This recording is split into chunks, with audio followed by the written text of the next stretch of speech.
శుక్లాంబరధరం విష్ణుం శశివర్ణం చతుర్భుజం ప్రసన్నవదనం ధ్యాయేత్ సర్వవిఘ్నోపశాంతయేత్ అగజానన పద్మార్కం గజాననమహర్నిశమనేకదంతం భక్తానాం ఏకదంతముపాస్మహే శాంతాకారం భుజగశయనం పద్మనాభం సురేశం విశ్వాకారం గగనసదృశం మేఘవర్ణం శుభాంగం లక్ష్మీకాంతం కమలనయనం యోగిహృజ్జానగమ్యం వందే విష్ణుం భోభయహరం సర్వలోకైకనాథం సర్వమంగళమాంగళ్యే శివే సర్వార్థసాధికే శరణ్యే త్రయంబకే గౌరీ నారాయణీ నమోస్తుతే.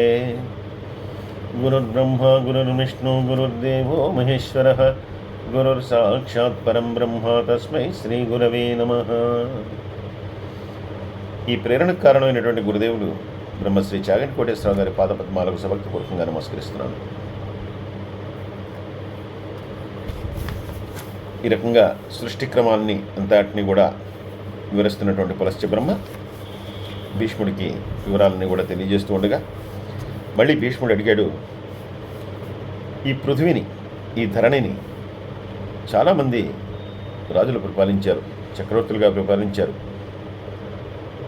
ఈ పృథ్వీకి సంబంధించినటువంటి వాళ్ళందరినీ కూడా పార్థివులు అని చెప్పి కూడా అంటారు. అందుకే పార్థివ దేహము. అయితే అసలు ఈ ధరణికి, అంటే మనకి భూమికి అనేకమైనటువంటి పేర్లు ఉన్నాయి. ధరణి, ధాత్రి, ఇలాగ అనేకమైనటువంటి నామాలు ఉన్నాయి. ఇటువంటి నామాల్లో ఈ పృథివీ అనేటటువంటి నామం అనేటటువంటిది ఎలా వచ్చింది? ఇది పారిభాషిక పదమా, సంజ్ఞావాచకమా? అలాగే ఈ భూమికి గౌ అనేటటువంటి ఆ శబ్దము కూడా వర్తిస్తుంది. కాబట్టి ఇదంతా కూడా ఎందుకు, ఎలా వర్తిస్తుంది, ఈ ధరణి పృథివీ ఎలా అయింది, దీన్ని కూడా వివరించి చెప్పని చెప్పినప్పుడు ఆ పులస్త్య బ్రహ్మ చెప్తూ ఉన్నారు. కృతయుగంలో అంగుడు అనేటటువంటి ప్రజాపతి ఉండేవాడు. ఈయన కళావిహీనంగా ఉండేటటువంటి మృత్యువు యొక్క కుమార్తె, ఆమె పేరు దుర్ముఖి అనేటటువంటి ఆ దుర్ముఖిని ఈయన వివాహం చేసుకున్నాడు. ఈ దుర్ముఖికి, ఈ అంగుడికి, అంగుడు అనేటటువంటి ఆయన ప్రజాపతి, ఈమె మృత్యువు యొక్క కుమార్తె. ఈ మృత్యువు అంటే ఈయన దేవతలో రాడంటే వస్తాడు, కానీ ఆయన మృత్యువే. ఆ మృత్యువు యొక్క కుమార్తె కాబట్టి ఈవిడ ముఖం కళావిహీనమై ఉండేటిట. వీళ్ళిద్దరికీ, ఈ అంగుడికి ఈ దుర్ముఖికి జన్మించినటువంటి వాడు వేణుడు. ఈమె పేరులోనే మనం అంతకుముందు కూడా అనుకున్నాం, మన ఋషులు ఆ పేర్లన్నీ కూడా పురాణ కాలంలో కానీ లేదంటే పూర్వకాలంలో కానీ ఉండేటటువంటి పేర్లు వారి యొక్క ప్రవర్తనని, వారి యొక్క నడవడికని కూడా చాలా చక్కగా తెలియజేస్తాయి. వీడి పేరు దుర్ముఖి. అందువల్ల వీరికి పుట్టినటువంటి ఆ కుమారుడు వేణుడు ఎవరైతే ఉన్నాడో, ఈ వేణుడు కూడా అధర్మపరుడు, తర్వాత కామకుడు, విపరీతమైనటువంటి కోరికలు కలిగినటువంటి వాడు, అంతులేని కోరికలు కలిగినటువంటి వాడు. అందువల్ల అతని యొక్క అకృత్యాలకి అంతు లేకుండా పోయింది. ఇతను తండ్రి ప్రజాపతి, తల్లి మృత్యువు యొక్క కుమార్తె. కాబట్టి ఇతను తన యొక్క కృత్యాలతో దేవతల యొక్క భార్యలందరినీ కూడా హరించాడు. వారందరితో కూడా కామకేళి విలాసాలు జరుపుకున్నాడు. ఇంకా అందరి మీద కూడా, అంటే ఎవరు ఎదిరిస్తే వారందరి మీద కూడా యుద్ధానికి వెళ్ళేవాడు, వాళ్ళందరినీ కూడా మట్టు పెట్టేవాడు. ఈ రకంగా ఇతను ఈ వేణుడు అంటే అందరూ కూడా భయపడిపోతూ ఉండేవాళ్ళు. దేవతలతో ఆకుండా ఋషుల్ని, ఋషిపత్నుల్ని, మునిపత్నుల మీద కూడా ఇతని యొక్క అరాచకం అనేటటువంటిది జరుగుతూ వచ్చేసింది. దాంతో ఏదో రకంగా ఇతన్ని అంతం చేయాలని చెప్పి ఋషులు మునులు కలిసి ఇతన్ని అంతం చేశారు. అంతం చేసిన తర్వాత ఇప్పుడు ఈ వేణుడు ఎవరైతే ఉన్నాడో ఇతను పృథ్వీని పరిపాలించవలసి ఉంది, కానీ ఇతన్ని అర్ధాంతరంగా ఇతను మరణించడం జరిగింది. ఇతను మరణించడం వల్ల ఇప్పుడు సరైనటువంటి పరిపాలకుడు ఎవరు లేడు, సరైనటువంటి రాజు ఎవడు లేడు. రాజు లేకపోతే రాజ్యం ఇప్పుడు కూడా సుభిక్షంగా ఉండదు. అందువల్ల ఏం చేయాలి? ఎందుకంటే పాలకులు సరిగ్గా లేకపోతే కనుక అశాంతి, అనేకమైనటువంటి లోపాలు ఏర్పడతాయి. ఋతువులు ఏవి కూడా సక్రమంగా వాటి పని అవి చేయవు, యజ్ఞయాగాదులు జరగవు.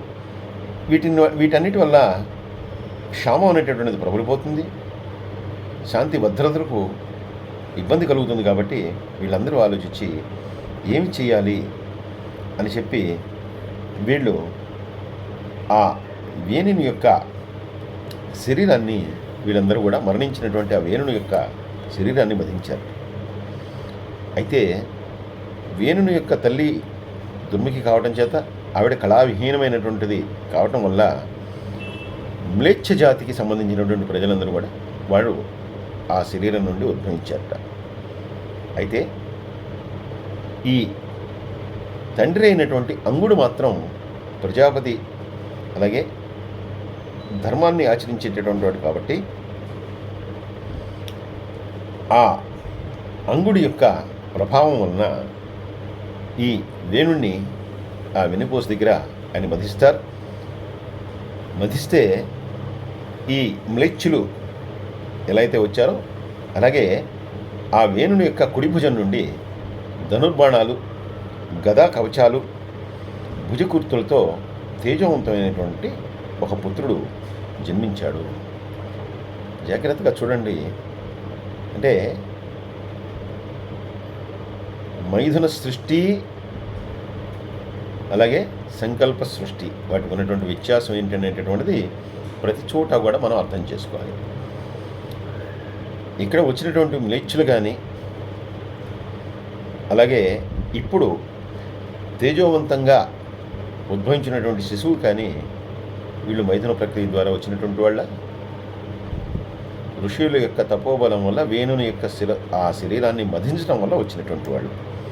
ఇలా వచ్చినటువంటి ఈ శిశువు ఎవరైతే ఉన్నాడో ఈయనకి పృథువు అనేటటువంటి పేరు పెట్టారు. సాక్షాత్తు ఈయన పృథు చక్రవర్తి. పృథువు అనేటటువంటి వాడు సాక్షాత్తు విష్ణు స్వరూపుడు. వేణుని యొక్క కుడి భుజము నుండి ఉద్భవించినటువంటి వాడు. ఈ ఉద్భవించినటువంటి ఈ పృథువుని వెంటనే వాళ్ళందరూ కూడా, ఆ ఋషులు మునులు అందరూ కూడా ఆయన్ని రాజుగా అభిషిక్తుని చేశారు. పుట్టంగానే ఎలా చేస్తారంటే, ఇది సంకల్ప మాత్రం చేత, తపోబలం చేత సృష్టింపబడినటువంటి వాడు. మళ్ళాగా వాడికి అన్ని దశలు కూడా ఉండవు. అంటే మనకున్నట్టుగా శిశువు, కౌమారం ఇవన్నీ కూడా ఉండవు. అందుకని వెంటనే అతన్ని అభిషిక్తుని చేశారు. అలాగే ఈ అభిషిక్తుని చేసిన తర్వాత వీరందరూ కూడా తమ యొక్క తపోబలాన్ని ఈ పృథువుకి ఇచ్చారు. ఇచ్చి, నువ్వు కూడా సాక్షాత్తు విష్ణు స్వరూపుడు, నువ్వు ఆ పరమేశ్వరుణ్ణి ఆరాధించి ఆ తపశ్శక్తితోటి మరిన్ని గొప్ప శక్తులు పొందు, మేము ఇవ్వగలిగినవి మేము ఇచ్చాం, నువ్వు మరిన్ని శక్తులు పొందు అని చెప్పి ఈ పృథువుకి చెప్పారు. ఈ పృథువు వెంటనే అభిషిక్తుడై తపస్సు చేశాడు. అయితే తపస్సు చేసి శక్తులన్నీ పొంది తిరిగి వచ్చేసరికి అంతకుముందే ఈ వేణుడు మరణించటం, రాజు ఎవరూ లేకపోవటం, రాజుగా అభిషిక్తుడైనటువంటి పృథువు కూడా తిరిగి తపస్సానికి వెళ్ళిపోవటం, అందువల్ల ఎవరు కూడా పాలనాధికారులు ఎవరు లేకపోవడం వల్ల ముఖ్యంగా జరిగింది ఏంటంటే యజ్ఞశూన్యం అయిపోయింది. యజ్ఞశూన్యం అవటం వలన యజ్ఞాలు జరగలేదు. యజ్ఞాలు జరగకపోవడం వలన ఋతువులు ఏవి కూడా సక్రమంగా, వరుణుడు కానీ మిగిలినటువంటి వాడు కానీ ఎవరు కూడా సరైనటువంటి కాలంలో రాలేదు. దానివలన ఈ ధరణిలో ఉండేటటువంటి ఔషధులు, చంద్రుని వెన్నులతో ఇవన్నీ కూడా అభివృద్ధి చెందుతాయి. అవన్నీ ఏవైతే ఉన్నాయో అవన్నీ కూడా శూన్యమైపోయినాయి. దాంతో క్షామం అనేటటువంటిది ఏర్పడుతుంది. చంద్రుని కిరణాల వల్ల అమృత తత్వం అనేటటువంటిది ఈ భూమికి వస్తుంది. ఎప్పుడైతే ఆ వరుణుడు, ఆ చంద్రుని యొక్క వెన్నెలలు ఇవన్నీ లేదో, ఔషధులు అంతరించిపోయాయి, అలాగే అన్నం దొరకలేదు, క్షామం ఏర్పడింది. దీంతో ఈ పృథివీ అంతా కూడా అస్తవ్యస్తంగా, ధరణి అంతా కూడా అస్తవ్యస్తంగా తయారైంది. దాంతో ప్రజలందరూ కూడా ఆ క్షామం వల్ల చాలా ఇబ్బందులు పడుతూ ప్రాణాలు కోల్పోతున్నటువంటి తరుణంలో తపశ్శక్తితో తిరిగి వచ్చినటువంటి ఈ పృథువు భూమాత మీద, ధరణి మీద కోపించి, ఎందుకు నీ వల్ల ఇన్ని ఇబ్బందులు కలుగుతున్నాయి, ఎందుకు నీ సహకారం అనేటటువంటిది ఉండట్లేదు, ఎందువల్ల పంటలు పండట్లేదు, ఎందువల్ల ఎవరికీ కూడా అన్నం దొరకట్లేదు, పశువులకి సరైనటువంటి గ్రాసము లేదు, దీనన్నిటికీ కారణం కూడా నీ సహకారం లేకపోవడమే, కాబట్టి నిన్ను నేను వదిలిపెట్టను అని చెప్పి ఆ పృథివీని ఈయన శిక్షించడానికి అని చెప్పి ధనుర్బాణాలు తీసుకుని, ముందరే అనుకున్నాం ధనుర్బాణాలతో గదతో ఈయన గదా కవచాలతోటి ఈయన ఉద్భవించాడని చెప్పి ఈయన తన ఆయుధాలతోటి ఆ భూదేవి మీదకి విజృంభిస్తే ఆ ధరణి ఒక గోవు రూపంలో పారిపోతుందట. ఇలా పారిపోతున్నటువంటి ఆ గోవు రూపంలో ఉన్నటువంటి ధరణిని ఈయన వెంబడించాడు. ఎంత దూరం పారిపోయినా కూడా ఈయన వదలలేదు.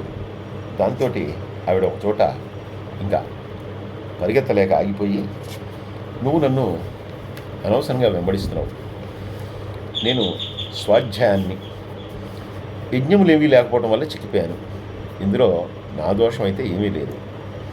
ధర్మానికి ఎప్పుడైతే హాని కలుగుతుందో క్షామం అనేటటువంటిది తప్పకుండా అప్పుడు వచ్చి తీరుతుంది. వేదము అనేటటువంటిది అపారమైనటువంటి విజ్ఞానం. అయితే ఎప్పుడైతే వేదం యొక్క మననము, పఠనము లోపిస్తాయో అప్పుడు జనులందరూ కూడా పెడమార్గాన్ని పెట్టేటటువంటి ఆవశ్యకత తప్పకుండా జరిగి తీరుతుంది. అలాగే వేదం ఎక్కడైతే వినపడదో అక్కడ యజ్ఞం జరగదు. యజ్ఞాలు జరిగినప్పుడు నేను సత్ఫలితాలను ఇవ్వటం అనేటువంటిది అసాధ్యం. ఇదంతా కూడా ఒక చక్ర భ్రమణం. ఇది ఒకటిపై ఒకటి ఆధారంగా సాగేటటువంటి ఒక క్రమం. దీనికి ఎప్పుడైతే విఘాతం కలుగుతుందో ప్రజానీకం అంతా కూడా తల్లడిల్లిపోతుంది. అది సహజంగా జరిగేటటువంటి పరిణామం. దీనిలో నా ప్రమేయం ఏముంది?